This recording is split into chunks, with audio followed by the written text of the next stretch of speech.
You remember when you've had those sort of thoughts, on those nights where you can't go to sleep because nobody really seems to understand. And you don't even know why you're there, what difference you may be making. Your best of intentions have been completely misunderstood. And you feel so all alone. You don't really feel like there's any respect, to say nothing of finding no pity as our Lord did. He was the royal majesty of the kingdom, and he stood right in front of them in the fullness of God's love and found no pity at the people who persecuted him. So we all go through times like this, where we just can't sleep, where we feel awful for days and weeks and months, and this can especially happen to those brothers and sisters in whose purview the ecclesia seeks its stability. The ones that are a little bit older, who have worked so hard in the vineyard, in a very deliberate kind of care to make sure that the flock that they are in, that they are a part of as sheep and as also as shepherds in their varying roles, make sure that that flock is happy and peaceful, and yet we all live together in a condition where human nature tumbles us around and the chips are broken off, and when those sharp edges are worn, we feel it, it hurts, we're uncomfortable, it keeps us awake, we wonder what's going on, but it's all a part of the production of jewels in God's plan in ecclesial life. So we know that, but it doesn't really mitigate the severity or the extreme feelings we have when our best of intentions have been completely misunderstood. Everybody feels like this from time to time. So today we're going to turn our attention to comfort in offense. Offenses are always there. How easy it is to offend without meaning to, or to be offended when there was no intention on the part of the person who offends us. And all of this, like all the other things we've been thinking about yesterday, are common in human interaction and have very little meaning in life unless there is reconciliation in the kingdom. So we're not only when we think about offense, we are not only thinking about the negative effects of offense on us, but we're thinking about the sweetness, the beauty of reconciliation. Well, this would apply to you as an individual and the conflicts within. It applies to us in family, with husbands and wives, and the conflicts that exist there. It applies to ecclesias, and the fears within and the conflicts without, and also to the brotherhood, where there's disparity, there's differences in judgment, there's a question about whose judgment is more righteous than whose, and all these things are in the mixture of offenses and the ideal of reconciliation. You know, Jesus said in the Sermon on the Mount, if you have aught against your brother, you leave your gift at the altar and go and reconcile with him, as if to say, what I'm looking for is reconciliation, not bread and wine.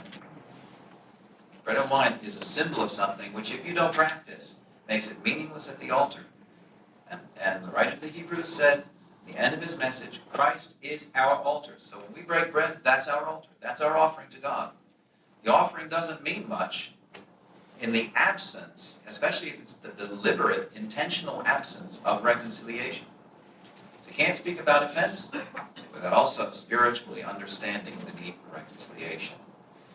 Well, if God was in Christ reconciling the world to himself, how meaningful should that be to those of us who accept that reconciliation at the table of the Lord and then find it a glaring necessity in our relationships in marriage, brethren, in the ecclesia, and also in the larger community of Christadelphians, not only in our country, but in this big house of God, in which there are many rooms worldwide, where God means to have his light shining in the stability and peace of the Spirit of Christ.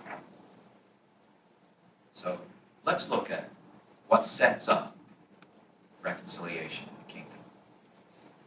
Once again, returning to my grandson, Silas.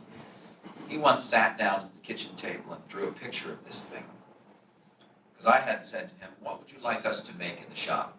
And so he sat down and drew this. Knowing Silas, it's easy to understand why his creation here, this thing that came straight from his brain stem, out through his hand into a drawing, why that would have that expression on his face. Because this is, in some respects, a metaphor of Silas's take on life. Like I said, he tends to live in a state of relatively high dudgeon. We believe it's because he's so talented and so cute and so intelligent that he just can't manage the lesser world around him in which he's been forced to live. So I made in his wooden, woeful sculpture. There's like woeful and chore in there somewhere in those words. So, that's the way we feel, isn't it? When things are just not coming our way. We're not getting our way. That's the way we feel. And we can be pretty defensive in those times. And we can be quite combative, even, if that's what we feel is called for in that situation.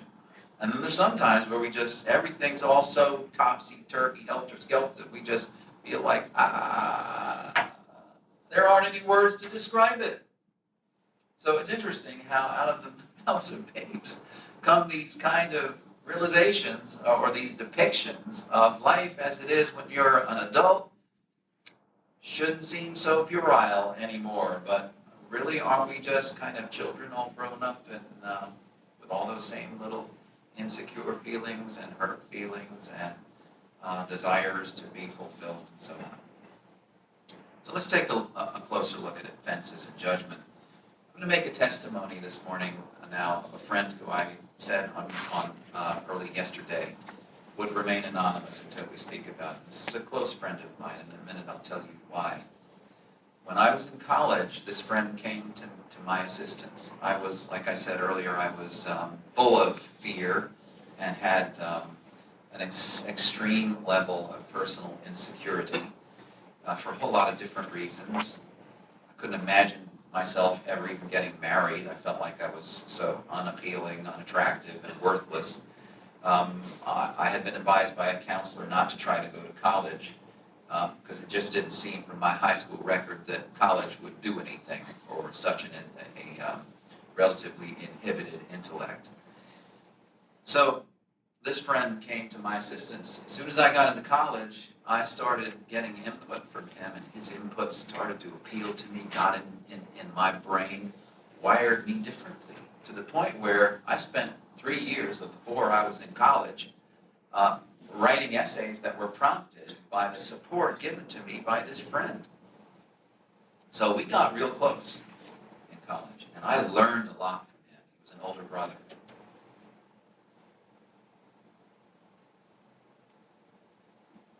This was that brother. I read everything I could get my hands on that he wrote. And there was something about the exuberance and the power that came from the writing that he wrote about the kingdom, about all these different things and the ways of providence, and Nazareth revisited, and the life and works of Dr. Thomas, and so many different things. And especially what really got me was this little relatively obscure book called England's Ruin, in which he was answering a book called Merry England, written by Mr. Blatchford, in which he read this book. It fried his brain, and in typical fashion, he had to write a book to counteract all these thoughts and feelings he had. Somebody that suggested that socialism would be the complete making of the British Isles and save the world. Socialism. I think it's some people that feel that way in America these days. Well, that fried his brain. He couldn't handle it. So he wrote a book to counteract it called England's Ruin. And at the end of that, there was a chapter devoted to something that that called attention to all the failed governments and charismatic kings and leaders and presidents of nations gone by, that was the real solution, a king that was stood in such sharp contrast to human kings. And the title of that chapter was The Final Consolation. I'm sure some of you have read it.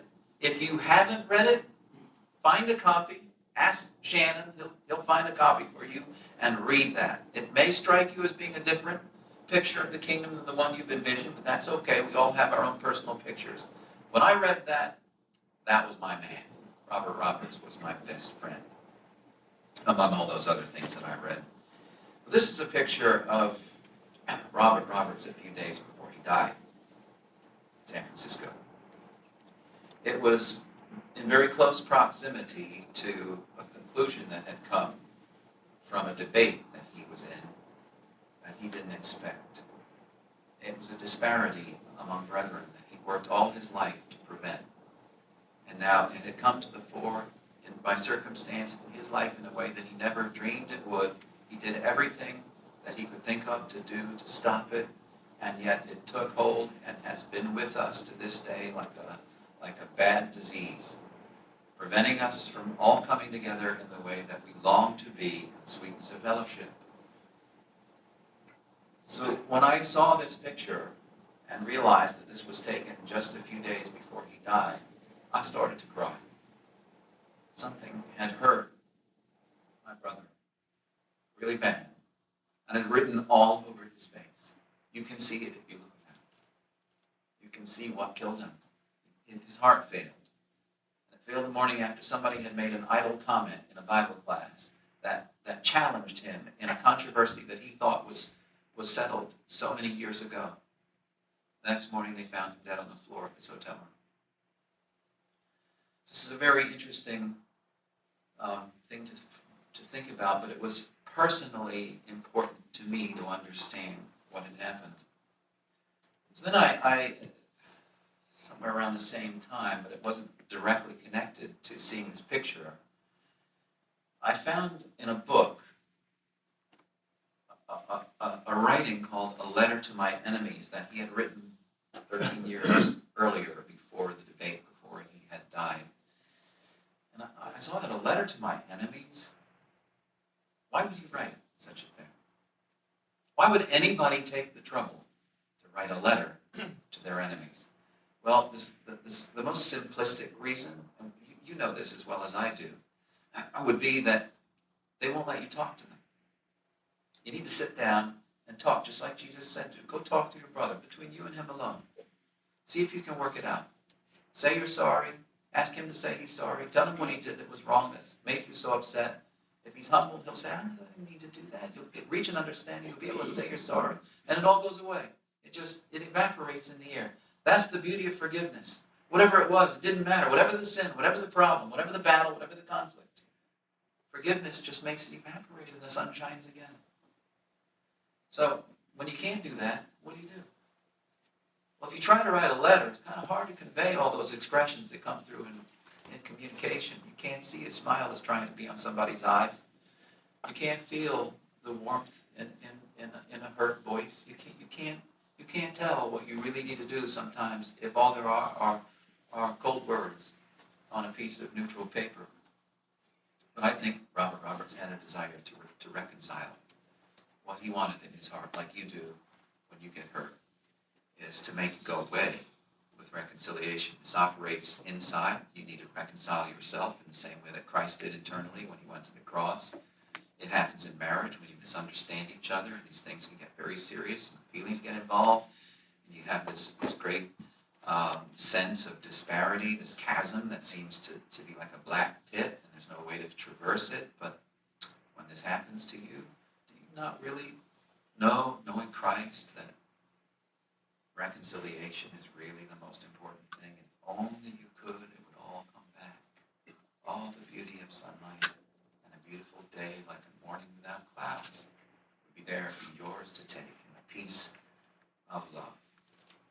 So I think that's why he wrote this letter. I'm going to read an excerpt from this letter to you so you can get a sense of what's on his mind and the things that he points to in the points he makes. Recognizing Christ's control, he says, I greet you with the best of good wishes. There it is, right at the start. The best of good wishes. My greeting may not be acceptable. It's nevertheless sincere, I assure you. I can pray, and this I do. Rarely do I bend my knee before the Maker of us all without asking him to open your eyes, to bring your steps into paths of wisdom and love. He says, expect persecution. This is an understanding we all have, but we seldom kind of realize until it happens. When I was quite young, I was smitten with the beauty of the popular dictum that it was a good thing and a thing to aim at to have no enemies. I worked under the power of this idea for a good while. But having the Bible standard before me in all things, I came to see this futility and to perceive the reason of the saying of Christ, woe unto you when all men shall speak well of you. Here he's acknowledging it's very easy to be misunderstood. You know that.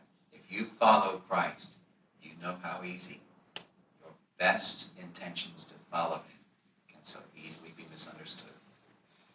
We don't want to be eye servants and men pleasers. We're not in this for status. Our role is not a position of status.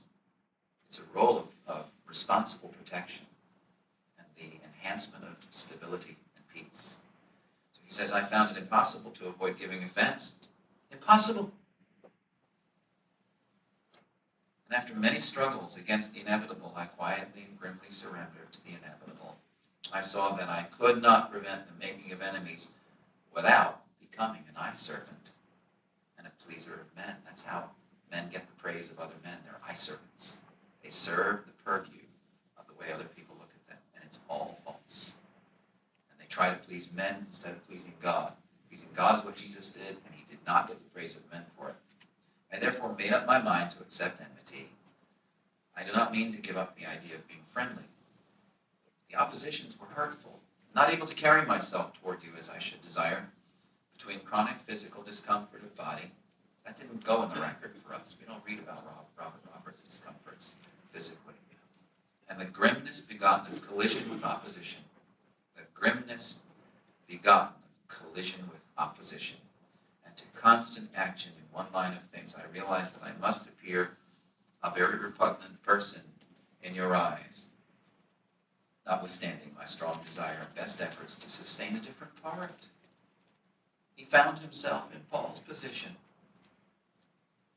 weak in countenance and contemptible in speech. Don't say anything. We don't even want to hear one word out of your mouth. But then he recognizes the importance of principle and saying, please do not bring charges about which I cannot own. Don't point your finger at me with things that you think are wrong with me, and they're not. I do not and have not aimed at personal exaltation. This is what they held against Jesus, the authority with which he spoke, personal exaltation. I enjoy not and never have enjoyed the position into which circumstances have forced me.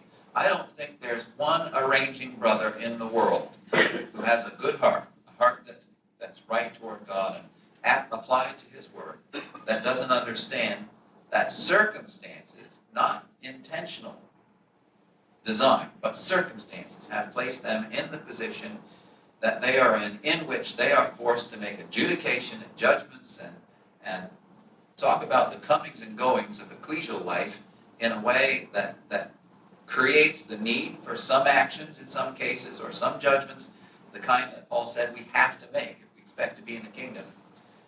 It's all a matter of circumstances, and we are forced into that position. This has, the record that I know anyway, has killed recording brothers for the work that they do and the misunderstandings that break their heart. This is apparently a common experience. I'm sure that happened to him. I'm anxious only for the ascendancy of principles, and could hide me out of sight if they were exalted. So let God's word be the final say in all judgments, in all guidance, in all standards that we hold, and don't go beyond what is written. importance of truth. This is where we stand. This is our banner in the world. Men who rejoice in the truth are not to be mistaken with those whom personal elevation is a more controlling influence. If I've been compelled to take a prominent offensive part, it has been to my sorrow. So little has been a satisfaction, in the sense of your surmises, that I have felt the greatest kindness God could show me would be to lay me where all his servants rest, while the present confusion reigns upon the earth. Well, I don't know about you, but I have shared all of these thoughts, simply by proximity in my role to the ecclesia.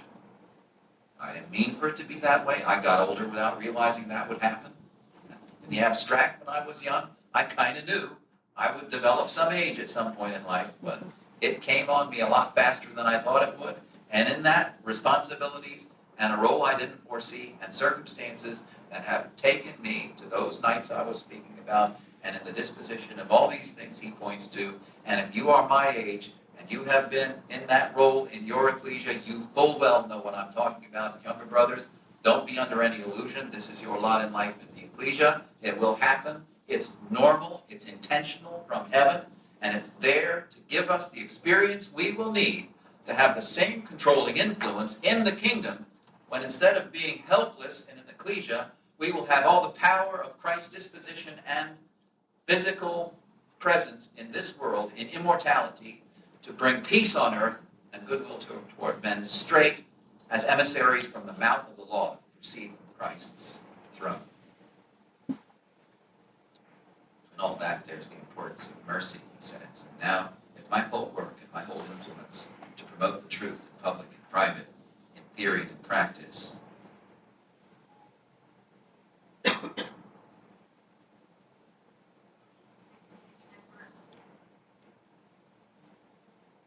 thought we were having a serious conversation here. I don't have my slide. Excuse Siri.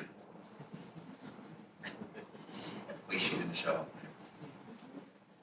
See if I can get myself back into that mode. And now, in my whole work and my whole influence to promote the truth in public and in private, in theory and in practice, ought you not to be merciful to what you may consider to be my infirmities? Ought you not to help in any way in your power, instead of trying to weaken and hinder by unfriendly words and deeds?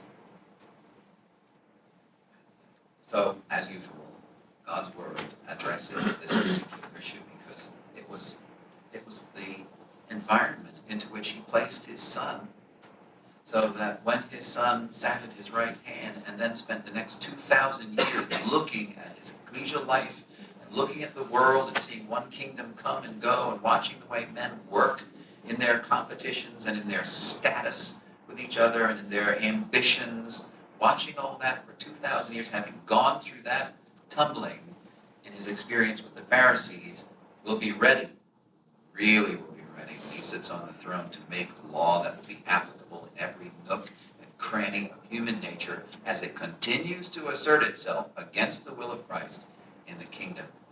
That's the throne that you will share with Christ. So you need this experience in order to understand how to work in that environment when it's not an ecclesia, a house of God with many rooms. It's the entirety of the earth, a global ecclesia in which all men and women in the earth are now subject to the rule of the head, which is no longer in heaven, but with us in Jerusalem. So God says of that, listen to me, you who know righteousness, you people in whose heart is my law. You recognize that line, don't you? Straight from Hebrews, where God says, I made a new covenant with you, and that is, I would write my word upon your heart. That's the new covenant. I wrote it in a law and tablets of stone before, and I made a good example of the breach thereof in the nation of Israel. But now my Son has come, and he's at my right hand, and I am writing this on your heart. And how does he do that? He does it by your application, your personal application to his word. The more you can take that into your mind, and in the Bible, heart means mind, and think about it and follow through with reasons and ramifications and conclusions that lead to good spiritual judgment, spiritual reasoning and judgment. You know righteousness. Those are the people God makes his covenant. This is a covenant of life and all things. Peace. Life and peace. Do not fear the reproach of men, or be afraid of their insult. And do not, as Psalm 15 says, take up a reproach against your brother. It works both ways.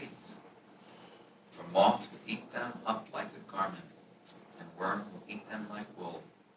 But my righteousness will be forever, and my salvation from generation to generation. How does God put that all in the context of what we're thinking about this weekend? Even I, the God of heaven and earth, the creator and sustainer of the universe, that God, Yahweh, the one who manifested in his Son, will manifest himself in the end of myriads and myriads of people, even I, am he who comforts you with the promise of the righteousness that you seek. That righteousness that you seek in your marriage, in yourself, in your marriage, in the ecclesia, and in the brotherhood.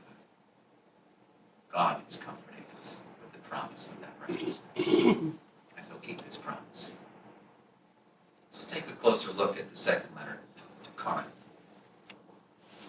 Let's return to this verse where he opens his letter by mentioning comfort so many times. And he says, the Father of mercies is the God of all comforts.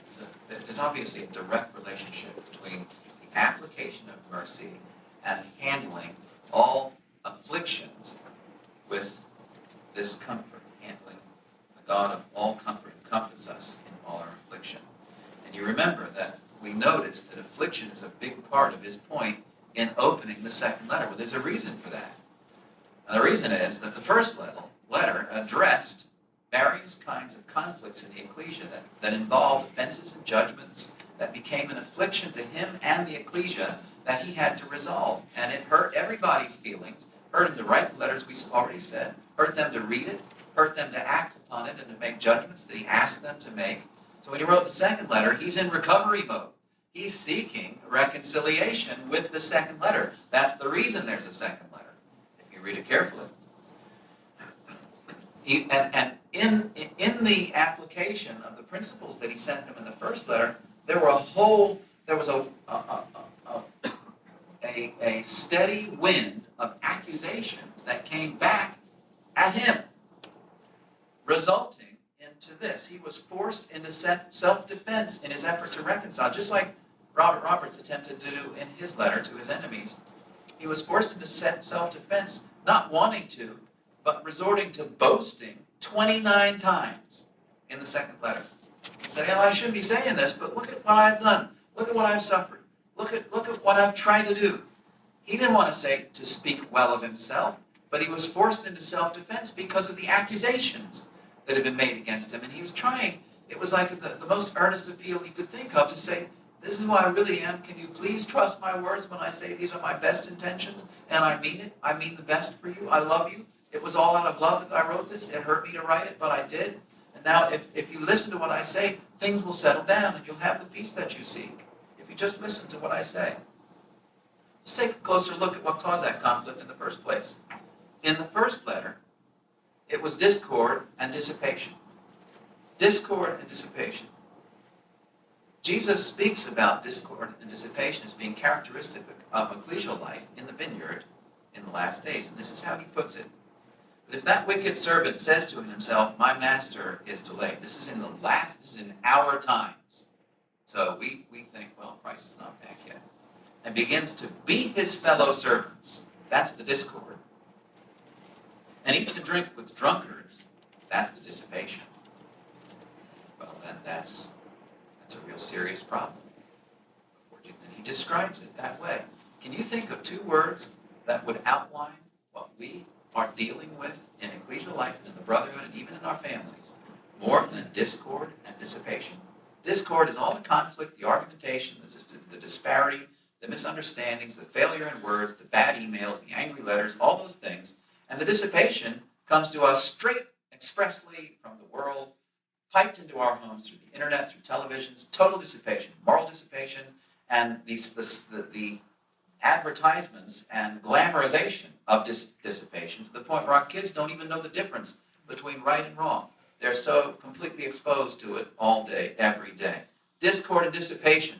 This, Jesus identifies, is the syndrome that overtakes his brethren in the vineyard in the time just before he returns. And I'm sure it's one of the reasons that the command is given and the trumpet sounds and he comes back to earth. That, the cry of the poor, the violence of the earth, and the failure of every kind of known ideological government to have ever existed, are all the big picture of the reasons that he comes back. But this discord and dissipation is what's happening in the vineyard, to the point where he queries, will he find faith in the earth? This is what destroys it. And in the second letter, he's dealing with offenses and judgments. It's always about offenses and judgments. Make a judgment and see if it doesn't create an offense. Just make one assertion and watch the ecclesia go left and right down the aisle on the question of the judgment that has to be made. So offenses and judgments are nothing new. In the 10th verse of 2 Corinthians chapter 10, he says, for his letters, they say, are weighty and powerful. That was the offense. He wrote this letter, and it was so offensive. He's making all these judgments. He seems not even here, and he's telling us what to do. There were those in the ecclesia that came right back at him for this. But his bodily presence is weak, and his speech is contemptible. Well, what speech was that? Well, the speech that came to them in a letter. Those of them who had heard Paul speak, I'm sure he was not short on words, on any line of reasoning, spiritual reasoning that he put in them. It was his words, and probably the volume of his words. You know the length of his sentences just as much as I do. When Paul started to think, he just kept rolling with an idea. His critical reasoning kept on going right out to its outer extremity. That's what made his thinking effective. But it can be loathsome to people that can't stand somebody. Their best efforts to keep trying to use communication to reconcile. Same thing happened to Jesus, even though Jesus didn't have a problem with lengthy statements. He would put in a nutshell exactly what needed to be said, and that alone would detonate a hateful response from his enemies. He also says in the second letter, for I consider that I'm not at all inferior to the most eminent apostles. He was even having doubts. He was trying to reassure himself and his hearers that, look, there are eminent apostles, the disciples of Christ. We know that they were with him, but I saw him too. He picked me out. I didn't pick him out. He picked me out of the crowd. That was a judgment that was made against him. Well, he's inferior to this. I don't think Paul says. Was he not? He wasn't. He walked with Jesus. He was there when Stephen was stoned. You going to listen to what he says? You know all that came up. He never lived it down. Even though I am untrained in speech, yet I am not in knowledge. So he's kind of re-examining himself. This is an interesting level of self-examination.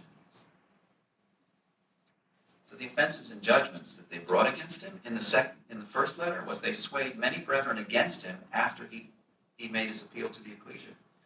You get this from the second letter. His change of plan meant that he was unreliable.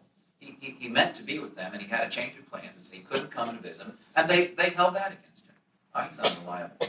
They felt that he was a coward, and that must be because he's afraid to come here and face us in person. So he sends a letter, he's hiding behind his words. They actually suggested that he corrupted the word. You can get a copy of this later on if you like it. I don't have time to read these passages. It would be interesting if we did. He lacked the support of those in authority. So they felt like, well, Paul's sort of all on his own, and where's Peter? Is Peter backing him up here? How about James? James have anything to say about all this? Well, if they didn't, why should we have any regard to what Paul's saying? They felt he was dishonest, and all of those were basically held against him. He had said, I plead with you, brethren, by the name of the Lord, our Lord Jesus Christ, that you all speak the same thing. This is completely not natural. It's not natural even in your own mind, let alone with your wife or with your brethren or your husband or other brothers in other ecclesias. You all speak the same thing, that there be no divisions among you, but that you be perfectly joined together in the same mind and the same judgment. That same mind is the same mind as Christ. The only way we can have the same mind as Christ is to abandon our own feelings and opinions in deference to the mental disposition of Christ as it comes to us straight from the parables and the lessons and the things that he said, and Paul's and the other disciples' representation of what Jesus commanded. So here's what we all know is the sad truth. Sameness of mind and judgment is just not natural. The reason it's not natural is that it's spiritual, and things that are spiritual are just not natural. They don't come naturally to us. They're very uncomfortable. When we have to apply a principle to ourselves or in an ecclesia or in a marriage, it's not natural. It's going to be very uncomfortable. Just like every principle that Jesus applied in his ministry was uncomfortable to his adversaries. Very comfortable sometimes to the people he healed, but there were people looking at him going, who is this guy? Where does he think he gets his authority? Have they said that about you? Who do you think you are? You're not better than me. You're not the boss of me. I get my messages straight from him. When that comes up, it's typical because it's natural. This is the way we are wired by our nature. So spend a little bit of time looking at the obstacles with some very important spiritual lessons that will come, the recognition, the observation of these obstacles as being innate in us all. We're wired this way, but that's what we're trying to transform in our effort to change and become like Christ. A transformation has to take place in each of us in order to fulfill, to circumvent these obstacles or manage them, however we want to put it. There's offenses and judgments, there's discord and disagreement, and there's this, variance and emulation. All right, let's take a pop quiz. You didn't know there was going to be a pop quiz today. Raise your hand if you're sure you know what variance and emulation are. Raise your hand. All right, everybody look around. This is horrifying. I don't see one person in the room that raises his hand. Okay, so that being the case, I think that we have enough people here. We have at least 30 people here. That's a reliable and predictable statistical curve. That would mean if you put all the Christadelphians together today in a room, and you said, raise your hand if you're sure you know what variance and emulation are, the likelihood is that there would be just a very, very few people, at least from this survey, who would know what they are. Well, how are you going to work with resistance to this in yourself if you don't know what this is? These are fruits of the flesh. We'll talk about that in a minute. Well, first, let's go to offenses and judgment. The psalmist said, I think, foreshadowing what Jesus went through, obviously at the Last Supper, but maybe with a little bit of a more extended reference to our table of the Lord, where the breaking of bread is, where our fellowship is symbolized, where our greatest disparity is. The table of the Lord. What we spend. Thou preparest a table before me in the presence of mine enemies. Roberts also said this in a nutshell. The record of ecclesial life. He didn't have a whole lot of experience, not the 107 years that we had, in order to draw this conclusion. He just had 40 years or so. The record of ecclesial life seems to be one of constant controversy. Why do you think he wrote the Ecclesial Guide? Why do you think he tried to solve a problem in a public debate? Because there was controversy then, just like there's controversy now, and there never will be a time in human existence where, like the government of the United States and the disparity between this nation and that nation, and all the marriages that break down, if you want to take it down to a smaller level, there will never be a time where there is not controversy. And pride is the thing that drives it. by pride comes contention. So offenses, it says, comes from hatred, not differences in judgment. So we should be able to have differences in judgment without assuming that my judgment is more righteous than yours. Differences, think about them. Still love each other. Not have any heartburn or lost sleep over differences in judgment. What messes it up is when it converts to a feeling of hatred. That's where the problem comes. How do we know that? Because Solomon said it's hatred that stirs up strife, not differences in judgment. It's the hatred that is the effect of pride acting upon differences in judgment that stirs up strife. On the other hand, in the spirit of Christ and a humble disposition, love covers all offenses. So there's a verse that will enable you to recognize hatred in yourself instead of thinking it is righteous indignation. There's a verse that puts it in a nutshell. Here it is. Watching for iniquity. Well, in this context, all that watch for iniquity are cut off. So if you go around the ecclesia, around the brotherhood, and you're just looking for iniquity, and you've got to pick up the phone and say, hey, I just saw somebody doing this. What are we going to do? If you're watching for it, not good. Sometimes you can't help but see it. Sometimes in arranging wars, this is mostly the case, it comes to you on its own, and you have to work it out. Sometimes it just erupts, kind of like a storm on a cloudy day, and there's nothing you can do about it except manage it. But watching for it is what the Pharisees did. They did it because it was driven from their hatred, and they did not recognize that watching for iniquity was unrighteous. In fact, they thought it was righteous. And they thought they found iniquity in the Lord Jesus Christ, right there in the Son of God. They were wrong. They were watching for it, and that was a work of the flesh. So that comes from hatred. So look out for that. To make a man an offender for what he said. Did you hear what he said? Well, who speaks perfectly except Jesus? Jesus spoke perfectly, but as far as I know, absent the inspiration of God in the Scriptures, no man speaks perfectly. We make mistakes with our words. We say things we don't mean. Don't hold something against your servant when you hear him cursing you, because you yourself know that you have cursed others. That's the problem. So hold back. If somebody says something and immediately that's an offense, there's hatred in you and you don't recognize it. You think that there's a problem with them in this offense. This is all in the same verse, by the way, in Isaiah 29:21. Those that lay a snare for him that reproves in the gate. This is what they did for Jesus with all their trick questions. There was one snare after another. They were trying to trap him to make something they could point to as an offense.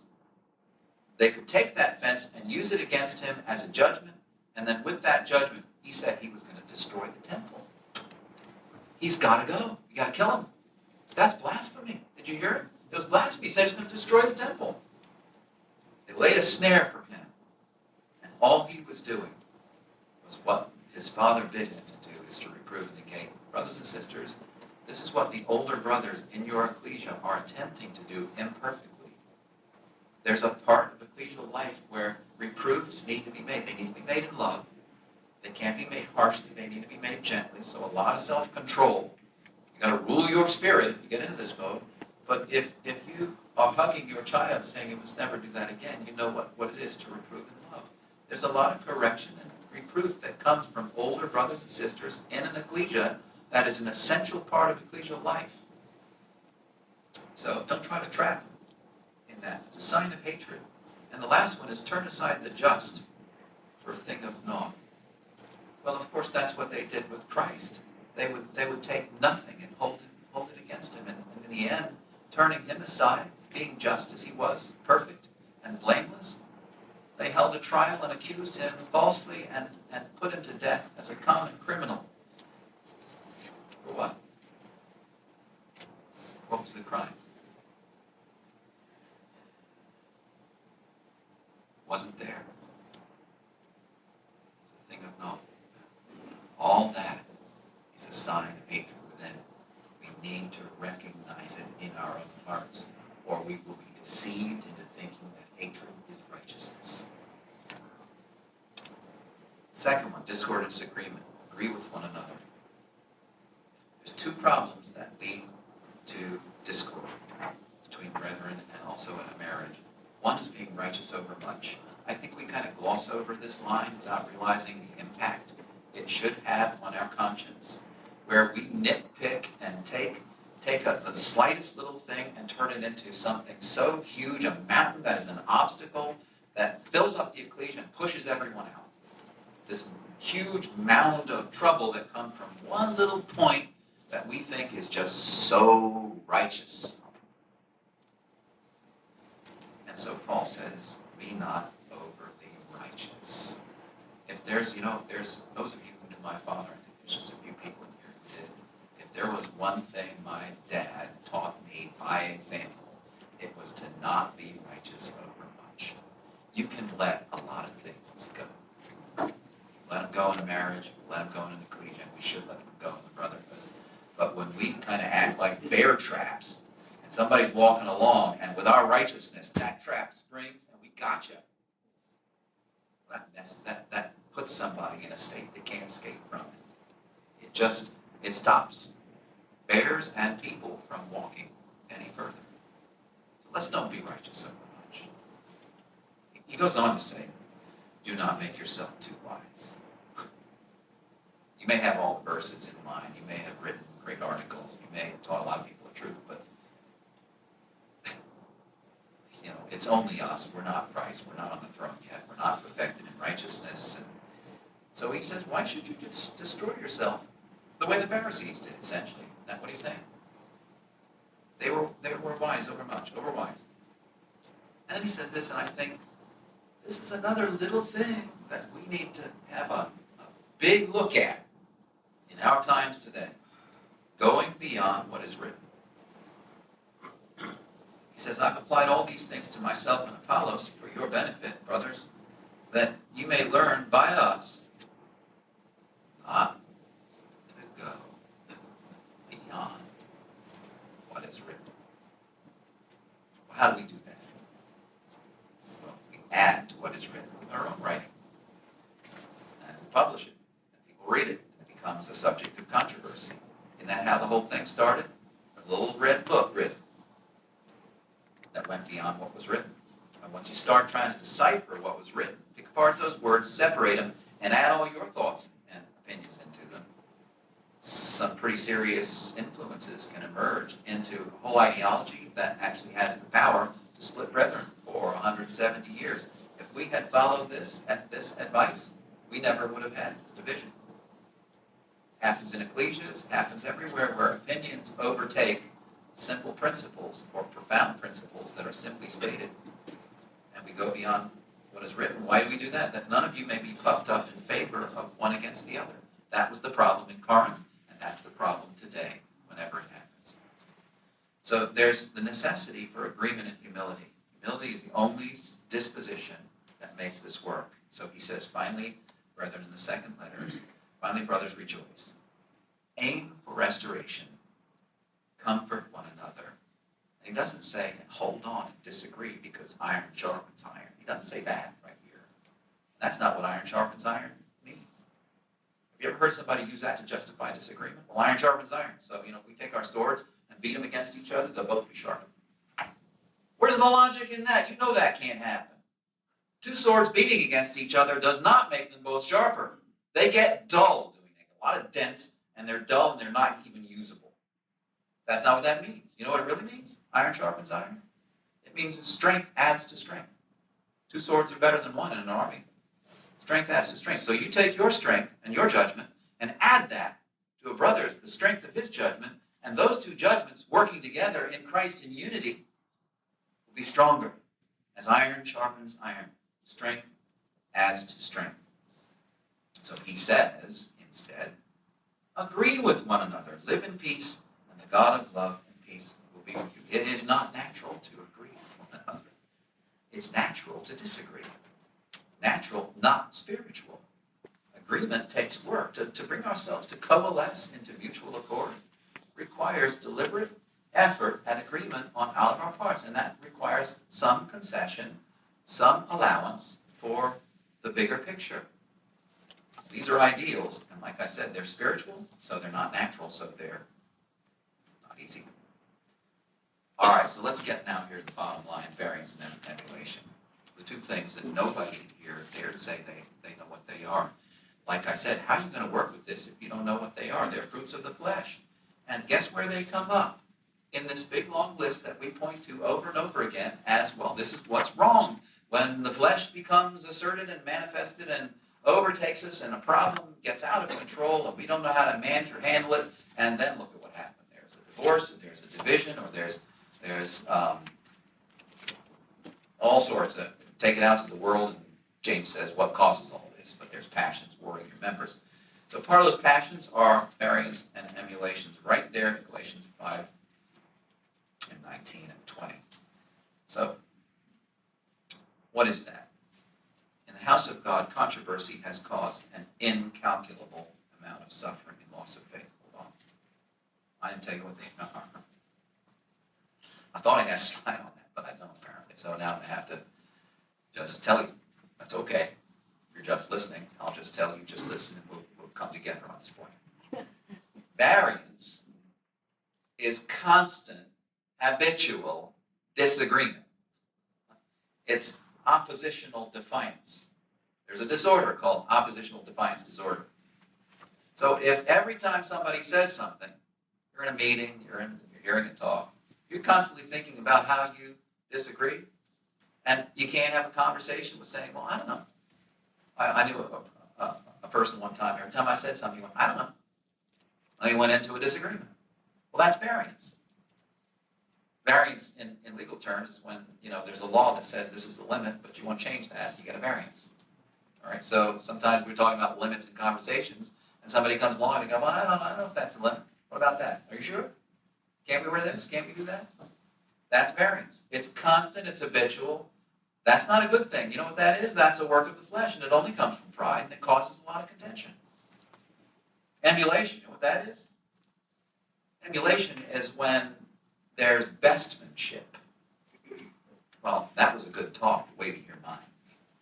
I know you had a lot. You got a lot on the ball, but wait till you get a load of me.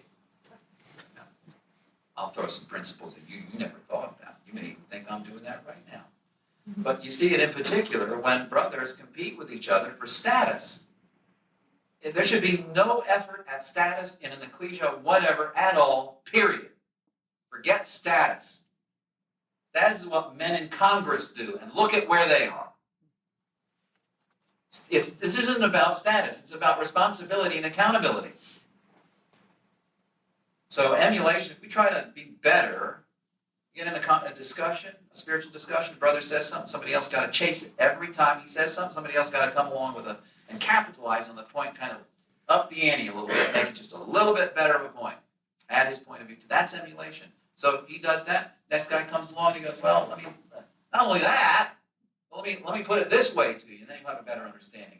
This is what kids do. It's what people on television do in movies. It's what congressmen do, and it's what nations do, and it is a direct consequence of pride acting upon human nature. Variance, constant habitual disagreement, and emulation, which is bestmanship, should really not be named among us. So let's, now that we know what these words are on Sunday morning, when we shouldn't be examining everybody else, but examining ourselves, let's say, do I have any variance and emulation in my heart? Have I been using that in classes and in letters, among brothers, in the arranging board, wherever it is? Am I seeking status by being an eye servant and a man pleaser? Watch out for all those things, because they're subtle and they can be deceptive, as we know human nature is. So in the house of God, controversy has caused an incalculable amount of suffering and loss of faith. The conclusion then, and we're just about out of time, so I'm going to go through this quickly, is reconciliation. Reconciliation is imperfect now, but we can do it. We can sit down and have a heart-to-heart with somebody, and in that we can say, I love you, I'm sorry for all the things I've said. I didn't mean it that way. Let's try to understand each other. be some give and take, taking a little bit of work. Sometimes it happens easily. But when it does, the clouds clear, the sun comes out again, and the world is suddenly beautiful. The breeze is fair, like it will be in the kingdom. It's a morning without clouds. That's what reconciliation gives us. The beauty of a clear day. In the rainbow of the throne of Christ. So we're told in Revelation, immediately I was in the Spirit, and behold, a throne was set in heaven, and one sat on the throne. That was Christ. Heaven was the political heavens of the world now come into the kingdom of God. And there was a rainbow around the throne. That rainbow is the saints, the manifestation of God's covenant in the clouds that have now coalesced, not into just a cloud of witnesses in a human world, but a cloud of witnesses in a royal government, a righteous royal government, coalesce now around the throne. Let me show you what that looks like. This is the ultimate reconciliation. This is where we will all be together in the perfect peace and the clarity of the absence, the entire absence of any kind of conflict or disparity. I saw 24 elders clothed in white raiment, and they had heads on their heads, crowns of gold, and there were 7 lamps of fire burning before the throne, which are 7 spirits of God. There used to be 7 candlesticks, then they become 7 times 7 candlesticks in the churches, and around the throne, what used to be a little ecclesia is now a royal administration of the kingdom of God. And they're not little candles anymore. They are 7 spirits of fire that will bring the light of Christ into the whole world and fill it with his righteous law. And the consequence of that law, the humility that comes from recognition of God's authority alone and righteousness alone, will be peace on earth and goodwill toward men. So in the middle of all that is the Son of God. Around him are 12 disciples ruling over the 12 tribes of Israel. Around them will be 24 elders. This is the kingdom. This is the administration that you're being trained to participate in. This is the throne of Christ. And around that, 7 spirits of fire around the throne. And that's when God sees this cloud in the heavens. And at that point, in the rising of Christ politically in this world with his government, every eye in the world will see him. This is what it looks like. Sideways. Throne of David. There are 12 thrones over the 12 tribes of Israel. There are 24 elders seated around the throne. And then below that, there's the building of an administration of people, men and women, whose minds were transformed to be like the mind of Christ. In all the tumbling, the conflict, the offenses and judgments that we go through was a training that produced this. There's a count there. This is a literal count. Each one of those little squares is 100 people. There are 144,000 of them here. A number which is either literal or symbolic. But if there are 144,000 saints that make up the royal administration, and there are millions of doorkeepers in the kingdoms, that's still in the kingdom, isn't it? I don't know how to interpret that number, but it's a number that's been given to us. And all this is just a close, realistic look at what will have taken all these things that we've worked with in ecclesial life, in our marriages, and conflicts, and the growth and stretching that occurs as a result of it, and the righteous realizations that come of it, and the good judgments that are preserved, that are transferred to that day. All of this makes up that throne, which will be the throne of Christ in the kingdom, and that's what you are doing. That's why we're thinking about this morning, because this is where we are going. You're a chosen generation. You're a royal priesthood, a holy nation. You're his own special people, that you may proclaim the praises of him who called you out of darkness into